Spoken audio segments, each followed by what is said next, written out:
Bonjour, bonsoir qu'importe, bienvenue dans ce nouvel épisode de Diabolo Fraise, le premier de l'année 2025. Je suis très contente de vous retrouver pour cette nouvelle année sur ce podcast et j'espère que votre réveillon s'est bien passé. Vous avez tous mes vœux les plus sincères pour une bonne santé et une belle réussite pour 2025. Dans cet épisode, on va s'attaquer aux quelques petites choses que j'ai pu noter depuis que je suis rentrée à la fac, les apprentissages que j'ai eus, qui n'ont pas toujours été hyper agréables à avoir, je l'avoue. Je me suis dit que ce serait bien, en début 2025, de faire le point sur ce que j'avais appris en fin 2024 au sujet des études supérieures, des relations humaines et plus globalement de la vie en général.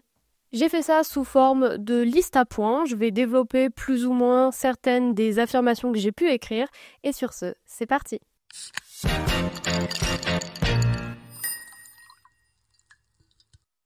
La première affirmation que j'ai pu écrire, c'était « ne donne pas trop ». Je pense que je l'ai écrit au moment où je me suis rendu compte d'à quel point les relations pouvaient être déséquilibrées entre deux personnes. J'étais clairement une personne qui donnait énormément aux gens qu'elle rencontrait sans réellement attendre quoi que ce soit en retour, mais juste, j'ai toujours considéré que les relations que j'avais, je les voulais profondes, importantes et j'aimais être investie dans les relations humaines avant de me rendre compte d'à quel point ça pouvait être déséquilibré. Il y a eu pas mal de choses comme ça qui m'ont fait dire que je donnais trop souvent et aux mauvaises personnes. Et surtout, je donnais trop vite. J'avais un tel besoin d'être aimée qu'en fait, je donnais au maximum tout ce que je pouvais dès le départ pour dire « Hey, c'est bon, je suis cool, tu peux rester avec moi ?»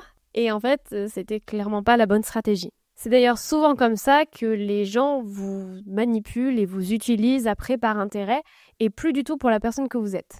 En fait, je faisais du love bombing, mais j'arrêtais jamais d'en faire. Donc j'étais toujours hyper investie dans le projet de mes camarades, j'étais toujours hyper proche, j'allais à toutes les soirées et ça m'a très vite 1. Épuisée, 2. Agacée, 3. Frustrée parce que les gens ne le rendent pas. Je pense que j'ai appris qu'il ne fallait pas trop donner trop vite et que surtout il fallait que j'apprenne à écouter mon instinct qui savait me dire quand la personne en face de moi se payait ma tête. Clairement, je m'écoutais pas assez et c'est quelque chose que j'ai très vite regretté parce que lorsqu'on finit épuisé et sans rien à se donner à soi-même parce qu'on a tout donné aux autres, on s'en veut un petit peu d'avoir agi comme ça. Je pense que c'est un truc qui m'a pas mal marqué et qui m'a fait me remettre beaucoup en question, mais clairement, si je dois bien vous donner un conseil dans la vie de tous les jours, faites attention à ce que vous donnez aux gens et à qui vous le donnez. Je pense pas que donner trop ce soit vraiment possible avec la bonne personne. Je pense que c'est même plutôt l'inverse. Quand on est avec une personne qui a la même dynamique que nous, qui est aussi investie que nous, je crois vraiment en l'harmonie des humains et des relations qui peuvent être littéralement parfaites, rien qu'avec le fait d'avoir le même taux d'investissement. Maintenant, il faut trouver aujourd'hui des personnes qui ont la même envie que nous de s'investir dans les mêmes domaines que nous et qui, globalement, sont en accord avec nos valeurs, qui nous sommes, etc. Bref, autant chercher une aiguille dans une botte de foin, c'est moi qui vous le dis. En tout cas, voilà. Donner trop, ça peut très vite nous nuire à nous-mêmes et même si on a envie d'être profondément gentil et bienveillant avec les gens, c'est important de se protéger et de se préserver aussi. Donc, il faut trouver le juste équilibre entre donner un petit peu, recevoir et se donner à soi-même. La deuxième affirmation que j'ai écrite, c'est « tu es maître de ton destin ». Alors celle-ci, je pense que je l'ai aussi écrite pour me rassurer dans le fait que je pouvais contrôler mon avenir. Mais pas dans le sens où je peux contrôler complètement le chemin que je vais emprunter. Par contre, je peux contrôler les décisions que je vais prendre. J'ai toujours rêvé de vivre de la création de contenu. Que ce soit sur TikTok, sur YouTube, sur Insta, bref. J'ai toujours adoré créer des vidéos, des concepts et j'aimerais vraiment en faire mon métier. C'est quelque chose qui me passionne avant tout, la vidéo et également le divertissement, mais c'est aussi quelque chose qui est assez hasardeux. Le tout est, quand j'ai écrit cette phrase-ci, je pense que je voulais me dire que peu importe ce qui va m'arriver, je suis maître de la destination que je choisis. En bref, on s'en fiche un peu de savoir quel avion je vais prendre, quel vol je vais prendre, combien ça va me coûter. Si je décide d'aller à un endroit donné et que je m'en donne les moyens, il y a de fortes chances que j'arrive à y aller. Et ce sera peut-être pas en passant par les routes que j'ai l'habitude de prendre. Être maître de son destin, c'est avoir la main sur une bonne partie de sa vie tout en sachant qu'on peut pas avoir le contrôle sur tout. Et c'est surtout se rendre compte de la responsabilité qu'on a dans les actions et dans nos habitudes quotidiennes. Ça m'a fait énormément de bien de remarquer que parce que je dormais 8 heures, j'étais plus efficace que certaines personnes qui dorment 3 heures par nuit. Et c'est pas pour me mettre au-dessus d'elles. C'est simplement que ça m'a prouvé que j'avais raison dans mon chemin de vie de faire comme ça.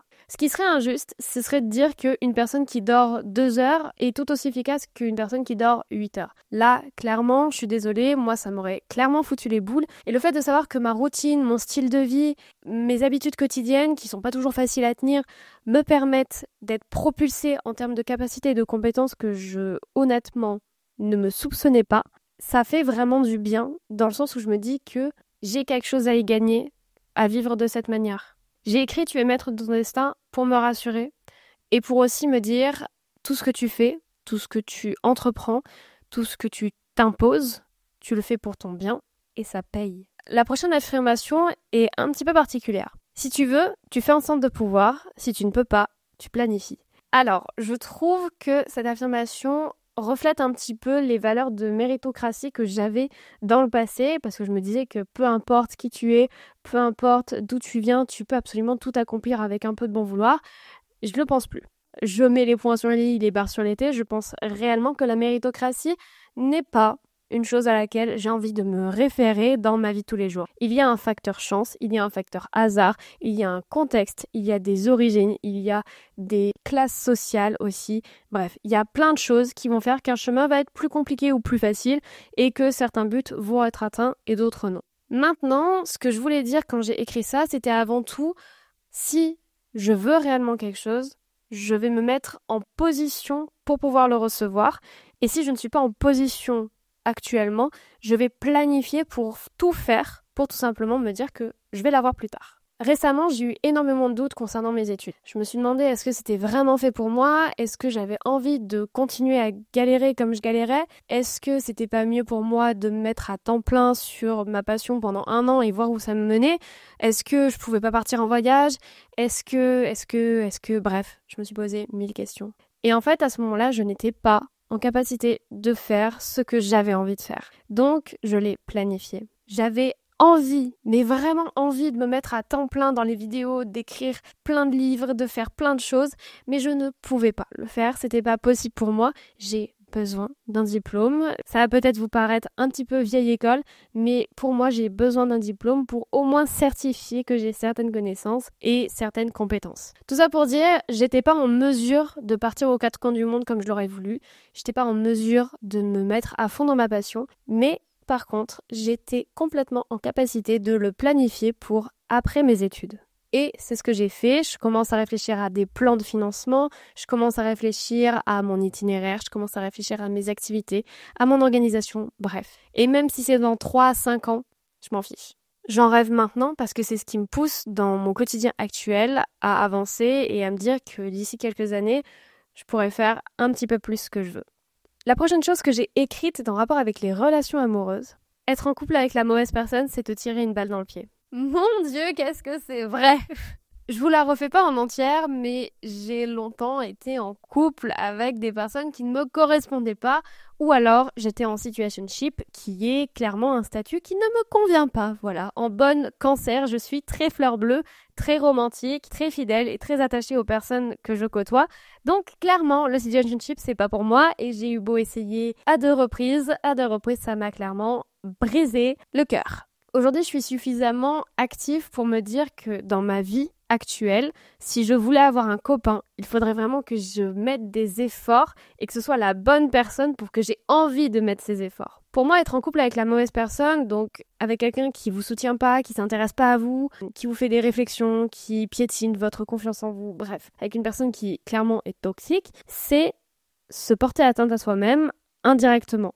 Bien sûr, il y a toute l'histoire de l'emprise qu'une personne peut avoir sur soi, il y a toute la manipulation, mais avec un pas de recul, quand je regarde les relations toxiques que j'ai pu avoir, je me mettais dans une relation où j'allais souffrir et je le faisais de bon cœur. Donc quand j'ai écrit ça, je pense que c'était aussi pour mettre une petite gifle intérieurement et me dire « Meuf, arrête de déconner, t'as autre chose à foutre de ta vie ». Aujourd'hui, je prête une attention toute particulière à mon entourage parce que je sais que mon entourage, c'est ce qui forge ma personne. Et je ne veux pas être entourée de mauvaises personnes. Il y a une citation qui dit qu'on est la somme des 5 personnes dont on est les plus proches.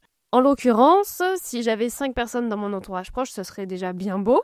Mais j'ai ma mère et mes 2 chats, ce qui fait déjà 3.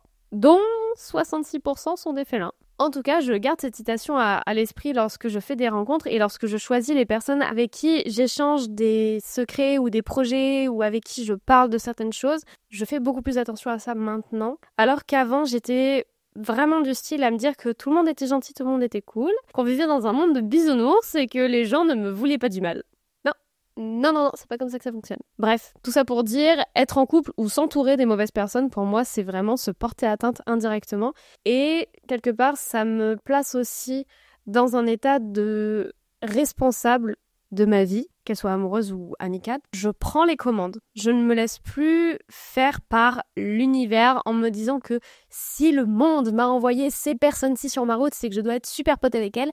Non. Une place qui se libère ou une place qui est laissée vacante, ce n'est pas une place qui est vide, c'est une place que je peux remplir avec autre chose. Les après-midi que je ne passe pas au cinéma avec des amis, je les passe à travailler sur mes romans.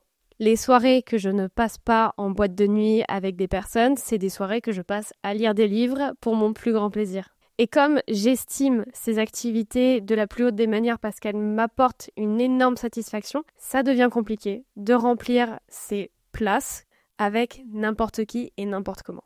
Ensuite, la prochaine phrase que j'ai écrite, c'est « N'accepte jamais moins que ce que tu vaux ».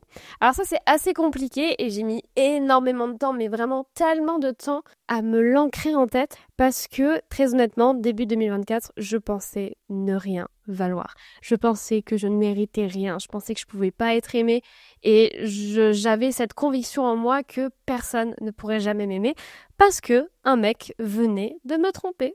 Concrètement, ça n'a pas été une période facile, ça n'a pas été une période dingue. Et se dire, ok, aujourd'hui je vaux tant, c'est compliqué. Parce que dans mon esprit, ça a été vraiment un changement de vision des choses. Je dis pas que je vaux tant pour me la péter. Par contre, je dis que je n'accepterai pas moins que ça, parce que je m'offre déjà ça. En fait, c'est ça. C'est pas tant se dire que on vaut la lune, les étoiles et tout l'arc-en-ciel du monde. Non, c'est juste se dire... Aujourd'hui, je m'aime assez pour me donner ça. Je sais que j'ai besoin de ça dans une relation. Si tu n'es pas capable de me donner, tu pars. Et je pense que c'est aussi un petit peu pour ça que j'ai été dans des situationships qui n'étaient pas la meilleure chose à faire. C'est parce que j'avais besoin de me confirmer que je valais quelque chose au-delà des sentiments. Mais quelle bonne idée! Bref, j'ai vraiment fait toutes les courtes possibles sentimentalement en 2024. Promis 2025, j'arrête! Tout ça pour dire, savoir ce que l'on vaut, ce n'est pas être narcissique, ce n'est pas être égocentrique, ce n'est pas se la péter, c'est simplement dire, moi, dans ma vie, que je contrôle, qui est la mienne, je n'accepterai pas moins que ça. Et si ça te va pas, tu passes ton chemin. On a eu la discussion avec ma mère et je me souviendrai toujours de cette discussion parce que ça a été lunaire, mais oui, c'est ta vie, tu choisis les règles que tu mets pour les personnes qui t'entourent. C'est à toi de faire le choix, c'est à toi de poser tes limites, personne ne les posera à ta place et c'est pas en acceptant de la merde que tu recevras de l'or. Voilà, sachant que l'or est subjectif pour tout le monde, voilà, tout le monde accepte ce qu'il veut. Mais en tout cas, ce n'est pas en laissant la porte grande ouverte à des personnes que tu ne veux pas, à un quotidien que tu ne veux pas, à des études que tu ne veux pas, que tu vas aller là où tu as envie d'aller. Ça a été un long chemin pour moi de me dire que je n'accepterai pas en dessous de ça, et que les masculins me tirent dessus s'ils en ont envie, mais navré, aujourd'hui, j'ai des critères pour un homme, et oui, je suis intransigeante. Et encore une fois, c'est ma vie, je fixe mes règles, et je vous engage à faire la même chose, à dire « ça je ne veux pas, ça je ne veux pas ». Ça, je ne veux pas. Ça me fait souffrir. C'est votre responsabilité de vous protéger des gens. C'est votre responsabilité de poser vos limites. J'ai fait un podcast là-dessus, je vous invite à aller l'écouter. On continue dans le même sujet avec la phrase « Ne reste pas là où tu n'es pas à l'aise pour correspondre à des normes sociales ». Ça va être débattu, ça va être aussi un petit peu compliqué à défendre parce que je reste dans des études alors que je sais pertinemment que sur le principe, être assise sur un banc pendant des heures, c'est pas fait pour moi, je le sais. Mais j'adore apprendre. Pour répondre à la norme sociale d'avoir un diplôme, je fais cet effort d'aller pendant 3 ans à l'université pour avoir un diplôme en multimédia. Oui, je le fais, mais même si les études en général ne me plaisent pas, ces études-là m'intéressent. Donc voilà, je mets juste les points sur les i, les barres sur les t, je ne suis pas incohérente, c'est simplement que je ne dis pas forcément tout à chaque fois. Tout ça pour dire, ne pas rester là où tu n'es pas à l'aise pour correspondre à une norme sociale, je pense que je l'ai écrit lorsque j'ai arrêté d'aller en soirée. Lorsque j'ai arrêté les before, les after, les between, bref, lorsque j'ai arrêté concrètement de sortir, parce que ça m'épuisait. Je vous en ai déjà un petit peu parlé dans d'autres podcasts, mais la vie sociale s'est complètement arrêtée à partir de octobre-novembre parce que j'en avais marre de ma vie sociale. J'étais pas épanouie dedans et n'en déplaise aux personnes qui me côtoyaient à cette époque-là qui peut-être vont mal le prendre, ce n'est pas de leur faute, c'est simplement que moi, je n'étais pas épanouie et ça me regarde moi, mon ressenti et peut-être que j'ai pas fait tout ce qu'il fallait pour être épanouie socialement à ce moment-là, mais ça ne regarde que moi. En bref, on revient toujours un petit peu au même sujet, mais j'ai arrêté d'accepter de correspondre à des normes pour passer un petit peu plus inaperçu. Aujourd'hui, certes, je suis connue comme la nana un peu chiante qui sort jamais et qui bosse tout le temps et concrètement avec qui on veut pas forcément être amis parce que elle est pas très intéressante la nana. Et ben écoutez, ça me va très bien. Ça me va très très bien puisque au moment où je ferme cette porte de vie sociale, j'ouvre la porte du milieu professionnel. Et je sais que je suis beaucoup plus épanouie dans mon milieu professionnel, donc ça me convient parfaitement. Fermez les portes que vous voulez. Ouvrez celles que vous voulez, laissez les gens que vous choisissez entrer, mettez des putains de videurs dans vos vies et laissez-leur faire leur travail. Posez vos limites, que ce soit socialement, amoureusement, professionnellement. C'est mon meilleur conseil pour 2023.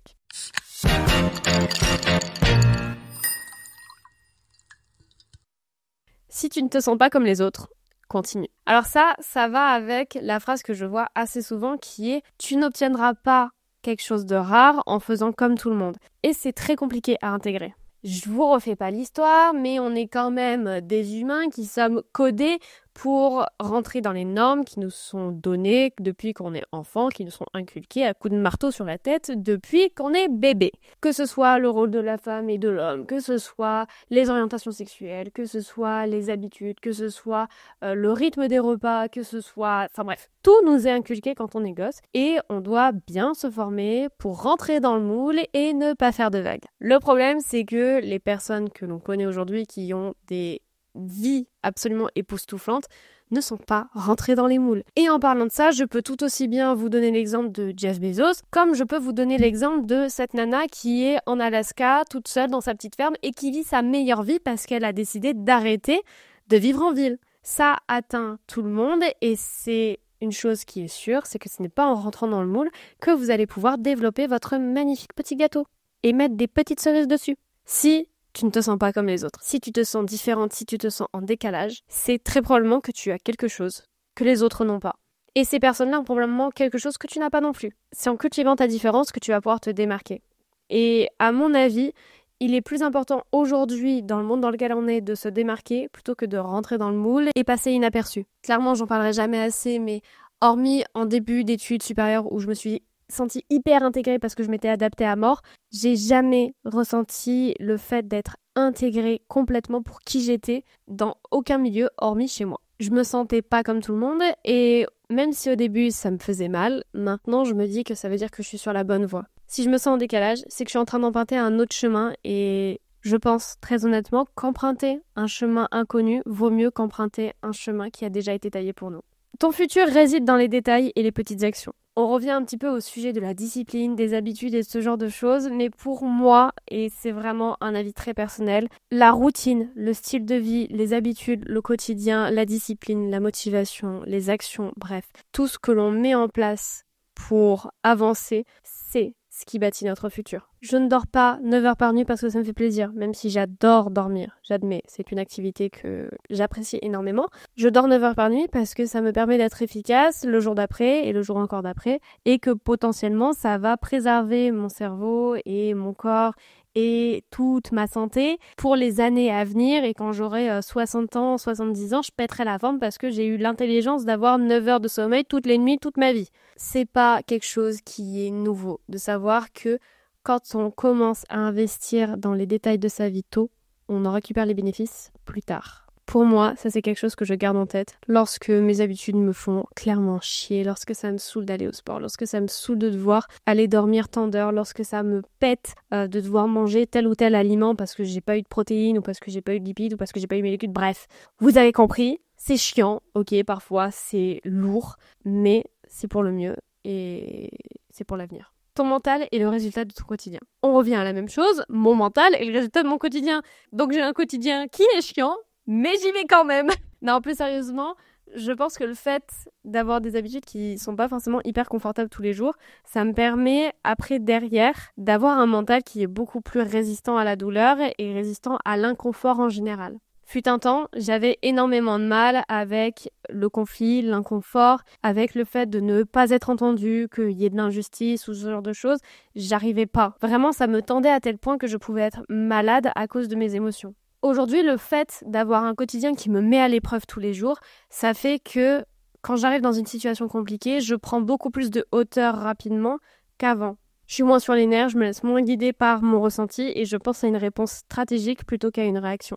Donc pour moi, ouais, mon mental s'est vraiment construit lorsque j'ai commencé à bâtir des routines, des habitudes, des défis, des épreuves pour me challenger et pour faire qu'une fois que j'arrive devant des obstacles que je n'ai pas prévus, j'arrive à réagir de la bonne manière. Ensuite, la prochaine phrase est « Choisis tes souffrances ». Alors ça, je l'ai lu dans le livre de Mark Manson, L'art de s'en foutre, que je vous conseille à aller lire de toute manière parce que c'est vraiment un super bon livre. Mais en gros, il nous dit que on ne peut pas échapper à la douleur, par contre, on peut choisir la douleur. On peut choisir sa souffrance, on peut choisir. Je peux choisir la souffrance d'aller en cours avec 3 heures de sommeil et de ne pas pouvoir écouter et de devoir reprendre les cours chez moi et de potentiellement me taper une scène d'autocontrôle, ce genre de choses. Ou je peux choisir la douleur de devoir me coucher tôt et donc de refuser des invitations et donc d'avoir une routine de vie saine, etc.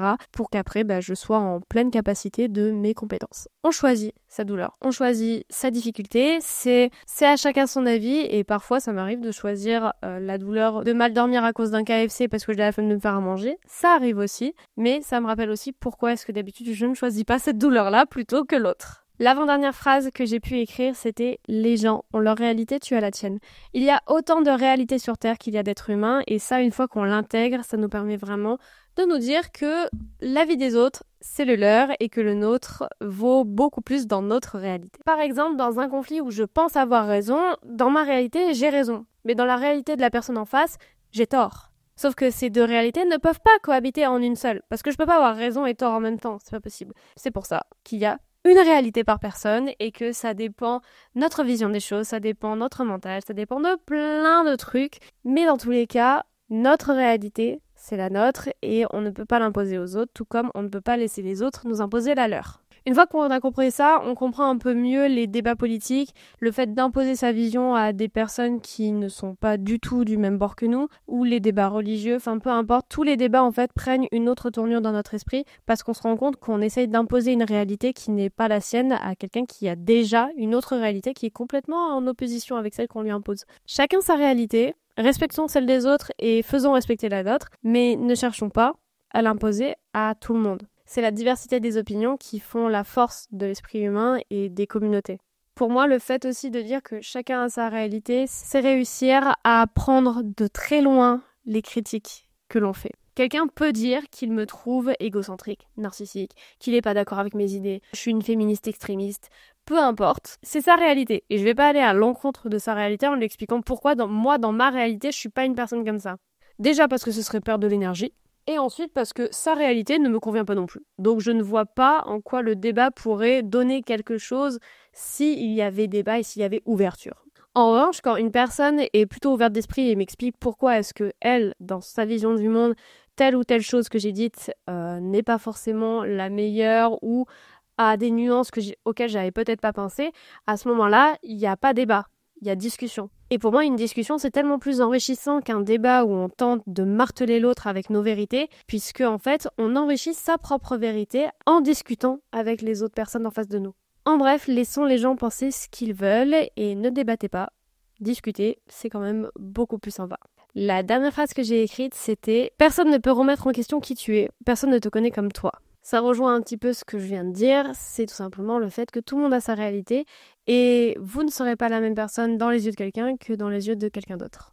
Accepter ça, c'est accepter les mauvaises opinions sur soi, accepter les opinions plus élogieuses et aussi savoir que on ne montre pas la même facette de notre personnalité à tout le monde parce que tout le monde ne l'interprète pas de la même manière. J'ai toujours été fascinée par la complexité des relations humaines, justement parce que chacun a sa palette de couleurs, chacun a ses nuances, chacun a sa toile, chacun a ses pinceaux.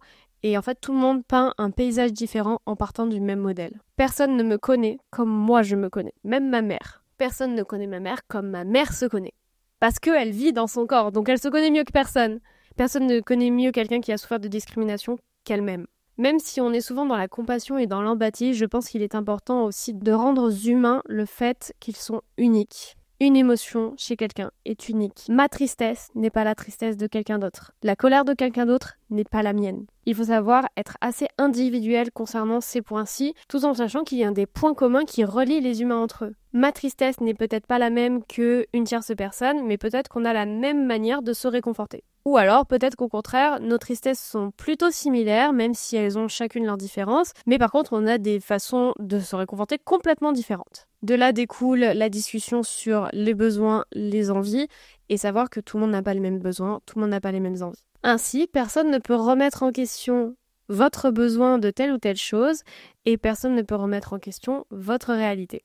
Donc en partant de ce principe-là, lorsque vous dites que vous valez telle ou telle chose, on ne peut pas le remettre en question, parce que vous connaissez mieux que personne. Cet épisode de podcast était assez particulier et vachement riche, il y a énormément de sujets, donc j'ai essayé un petit peu de synthétiser. Je pense qu'il y a énormément de leçons de vie comme ça qui en fait se relient toutes entre elles et en même temps forment un énorme arbre et un énorme organigramme en fait des choses que l'on pourrait aborder dans l'humain, le développement personnel, le mental, la psychologie, etc. J'espère que cet épisode vous aura plu. S'il y a des points que vous voulez que j'éclaircisse comme d'habitude, n'hésitez pas à me laisser un commentaire ou à m'envoyer un message. Comme d'habitude, n'oubliez pas que vous êtes unique, prenez soin de vous et sur ce, on se retrouve dans la prochaine vidéo. Bye!